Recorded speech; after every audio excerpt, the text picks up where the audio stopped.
Righting the wrongs of the past through siren upgrades. 5 on Your Sign's Melanie Johnson was there as the St. Louis Fire Department unveiled a new emergency tornado system.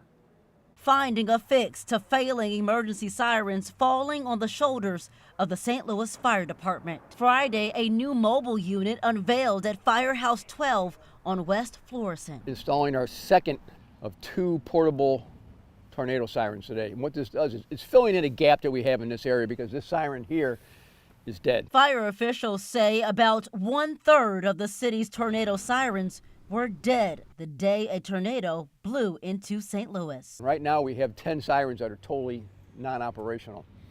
Starting Monday, we've got enough of the equipment in where we can start on the project. It just hit our phone at the last minute. No sirens, no nothing. No warning and no home to come back to. Rashard Holden walking through his North City house after the May 16th storm. And then I just see the buildings get ripped apart across the street. We got hit by a tornado, massive, and I get home and my house is destroyed.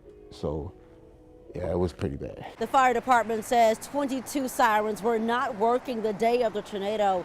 An emergency management official was fired after an investigation from the city declared they did not activate the sirens ahead of the storm. We also added 14 what I'm going to call ghost sensors or tornado sirens. So once the tornado is approaching the city, once it hits about the 270 loop, it will activate all the sirens in the city. The mobile warning unit, one of 2 already installed. All 60 sirens are expected to be fully upgraded by April 2027. In St. Louis, Melanie Johnson, 5 on Your Side.